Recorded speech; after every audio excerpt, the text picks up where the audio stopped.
So we're going to meet 3 evenings in a row to talk about reincarnation, karma, and resurrection. So these 3 subjects are telescoping, because in the end they're like facets of one and the same thing. And I'll try to organize my sharing with, really tonight, this word reincarnation. Because I don't like it. I'm wary of the obvious, let's put it that way, or of the commonplace. I don't like the idea that, well, we've seen the word reincarnation, and so we understand each other, we know what we mean. No, I like to say no, I don't know, I don't understand, even if I think I do, because it's not that hard to understand. Well, no, I don't understand it. And I really want to start from the ground up, to revisit the word and try to undo it, to flush out the mental concepts, the somewhat cultural things that often, in fact, hide a hollowness. Because when it comes to spirituality, we're the champions of holding beliefs, we easily get into those. So we work hard enough to let go of them. But we don't want to add others on top and just to have changed beliefs, to have the impression that we're the good people, because we think we know, we have the right ideas. When in fact we've just changed churches, you see. The idea is to breathe, to be alive, and then go further. So, I've prepared a few slides, 3 or 4, with some basic drawings, because I'm going to share with you my experience with the Essene teaching, which is a theory of which I have verified certain things which I will share with you. But I'd like to tell you from the outset that this is just a theory and that you really mustn't buy into it, to believe it, and start repeating the things I explain to you or that you see, that seem to make sense to you. In life, you have to share only what you've lived deeply, what you've verified, what you've acquired through hard work and experience. Because what can really be shared are only real profound life experiences, not just the understandings we've had. Otherwise, it's too easy. You watch a YouTube video, read a book, and then you figured out a lot of stuff. You arrive at work the next morning at the photocopier and you explain the universe to your colleagues. You see, but there's an ever-changing aspect to it, because the next day you've understood something else that you hadn't the day before. And little by little, spiritualists turn into people who are a little shallow and light-hearted. And also, you know, a terrible thing is that it's easy for us to turn into givers of lessons. We explain to others, but no, you haven't understood. It's unconditional love, it's forgiveness. You see, we give great lessons. This is the present moment. And, you know, life listens to you. Life with a capital L, it listens to you. And sometimes it says, ah, yeah, you say that. Let's check it out and see if what you're saying is true.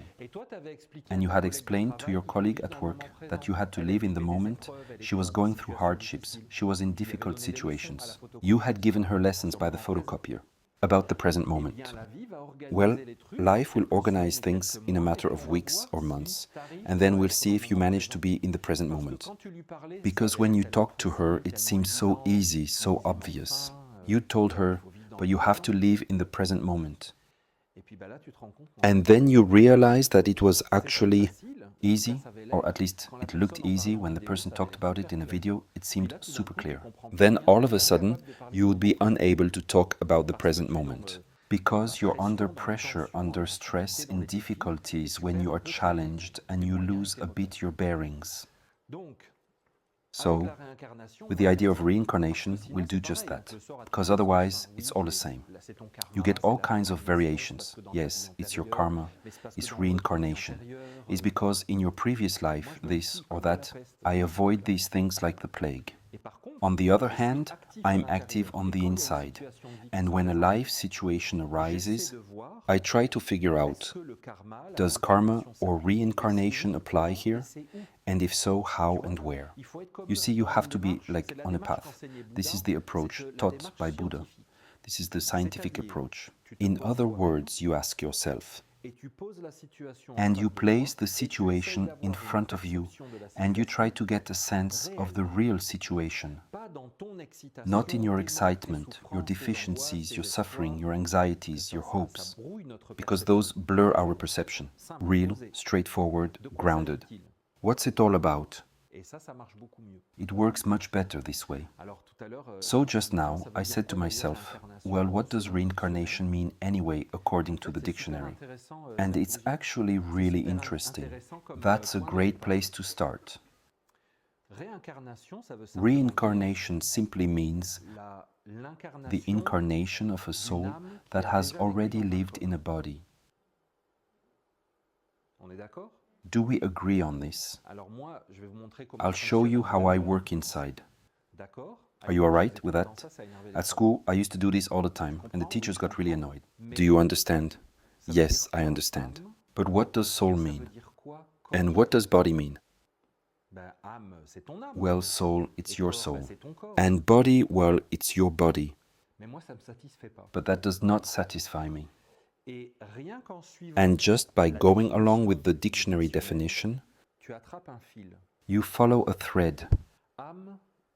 The French word for soul, âme, comes from the Latin word anima.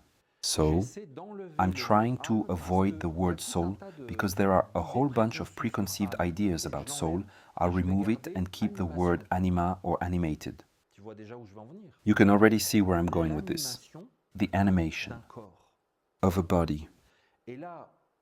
And then I go within like the Buddha and ask myself, what animated me today? What made me move? Animation is what gets you moving. And then I think, well, it's not necessarily my soul. You see, just now I was walking through Lyon, in the Rue Sainte-Hélène. I wasn't necessarily with my soul. You see, you're at the toll booth. You take your ticket. It's your soul that's at the toll booth getting a ticket. Your soul, which is supposed to be immortal, cosmic, universal, you know, in communion with the stars. What's Lyon got to do with it? The toll, the freeway, the credit card. Where does it all fit in? So, I don't necessarily perceive that my body is animated by my soul. Or at least there are times when I'm sure that it's not the case. That's for sure. Let me give you an example. Not so long ago we had to wear masks outside. It lasted a while. But I didn't want to do it. Plus, I have a scientific background, so I didn't understand why we were doing it. However, I actually traveled a lot during those years. And so at the airport with all that, they weren't kidding around, we couldn't even get in. Anyway, in Canada, you couldn't get into the airport without a certificate and all that. So in those moments, you say to yourself, okay, I'm doing something I don't want to do. So, what's propelling me? What drives me? What is my soul? Where is my soul? Do you understand? Rational scientific experiment. It's probably happened to you that on a winter's morning, while it's still dark outside, you're getting into your car because you have to go to work. And you don't want to. I see there are a few here who have had that experience. It happened to me at school, and so I stopped. You see, you don't want to. But then what drives you? What animates you when you're doing something you don't want to do? What is your soul? You see? What is your soul? What is the soul of... Okay, let's take a job that's super difficult because it's unpopular. What's the soul of the police officer who gives you a fine for walking alone on the quays of the Saône without a mask? And deep down he knows that it's a little ridiculous, that it is over the top, you see? And that he might have more important things to do. He knows it. But he does it. He verbalizes. What is his soul? And where is his soul? Is it in Downing Street? Is it in the Parliament of the European Union? Is it at Pfizer headquarters? As a scientist, I wonder, and I'm following a thread. When you do something, you're animated. There is, if you observe a human being like yourself, but you can observe others too. There's a thread that connects a person's body with what makes it move. For example, when I was a kid, I used to go to school, by bus in winter at night, just like that. And it was the national education system that got me moving. My soul was the national education, not me. Not me. When I sat motionless at the desk, I was animated right down to my physical body. I'm not talking about spirituality of some theory or a vibrational plane. My physical body was literally and totally animated by the Ministry of National Education in Paris. I was Pinocchio. Have you seen Pinocchio? You've read it. So I was a puppet. Whose puppet? I don't know. The puppet of which story? Which show, which tale? I have no idea. I move without understanding the meaning of what I'm doing, the moment in the story, the outcome of the story, the reason why I'm doing things, because I don't have access to the story, the narrative, the reason. In any case, I can tell you that for a child's sensibility, it's frightening, it's terrorizing. And by some miracle, I didn't stifle that sensitivity. I've managed to deal with this dichotomy over and over again. It's more than a dichotomy. You see, dichotomy means duality. But here you have several. Your mother animated you when you were a child. Your mom told you, do this, don't do that. You have a thread from your mom. Maybe several. Your father animated you too. You are like that. You should not to be like that. You'll be like that. You're animated. In psychology, we call them injunctions. You have the injunctions of your friends. You don't have the latest shoes from such brand. You don't have that thing. You don't have this or that object. You like that thing. You don't like the other thing. You're animated. You're animated by the national education system. You see? Now it's the WHO, the United Nations, that determines the animation of our children. See? So you've got a whole bunch of threads running through you, so you're animated by souls. So the stories of mysticism, religion, spirituality, the soul, and all that, I understand them. But I don't necessarily find them inside myself. Or maybe sometimes I do. You say to yourself, well, that is my soul. It's a call from the soul that's stronger than all its threads.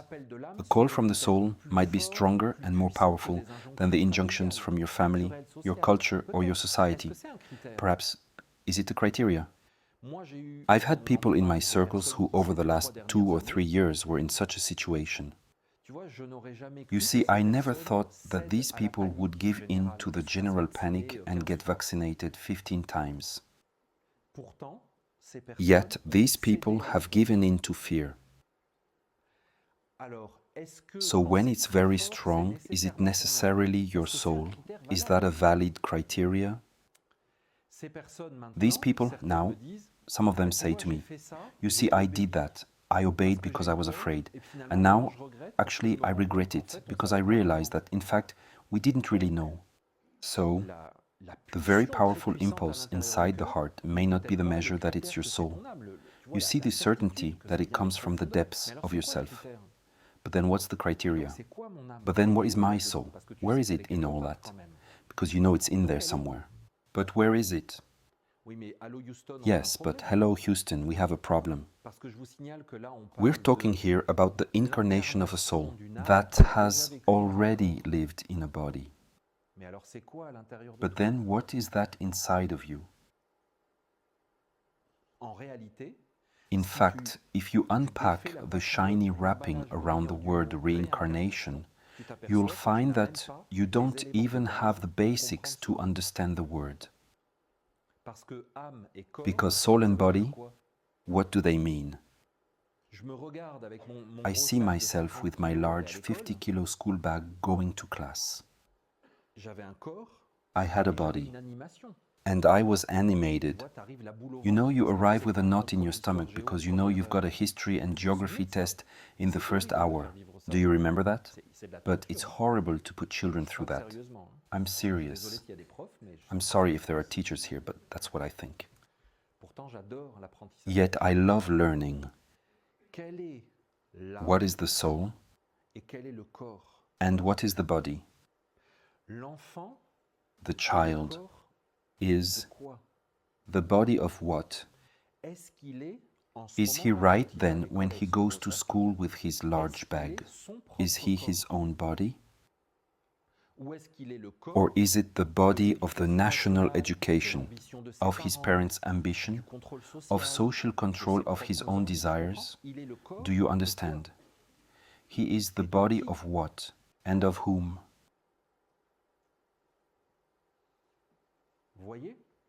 See? The obvious suddenly vanishes. So if we want to think about the word reincarnation, we still have to think about the word incarnation. Because if you talk to me about reincarnation, I'm going to tell you right away. But the reincarnation of what? Or of whom? Because if you tell me that I can't have the perception that you're perfectly embodied and aware of who you are and what your body is. You see me on stage. Can you really see me? What do you see of me? What percentage of my being do you perceive? What are my real motivations for being here before you tonight? What are my true intentions? What am I thinking? What do I feel? What do I want? You can get clues, can't you? But we're all adults here. We all know that human beings can be phenomenally incoherent. No. Why do we love animals and nature? But because nature is true. Dogs don't lie, he can't lie. He may try to trick you into giving him a cupcake or something. You know he's creeping closer, looking away. But you see it coming at 10 kilometers. Do you understand? A bird doesn't lie. A robin doesn't play the hawk, you see. No. But still, generally, when you wake up in the morning, the river, Rhone, in fact, sometimes we don't even look at it anymore. It's always there. Those of you who live here in Lyon are fortunate. I know that's not the case, but we French people should be extremely proud of our rivers. Really, they're living beings, but no one looks at them anymore. When you wake up in the morning, the Saône and Rhone rivers are still there. Nature is reliable. In humans, you've seen the gap there can be between words, even emotions. Even emotions. You can have a bright or pleasant emotion for someone, and in the end, in reality, all you had was a desire that had been dressed up in a pretty emotion to legitimize or justify itself. Someone may have desire for you, but they know that you want more than desire. So he adds a little layer, like in a yarrow flower. He adds a little layer with pretty words. I've never felt like this before. But afterwards, he feels nothing. It's gone. The emotion just disappeared. Especially in men, it disappears very quickly. But where's the emotion? I thought I was the one in your life. Ah, I don't know. Look, it's about the present moment. Do you understand? But it's true. I can't feel my chakra awake anymore. It's no longer right. No, but it's true. Look, I've heard things like this before.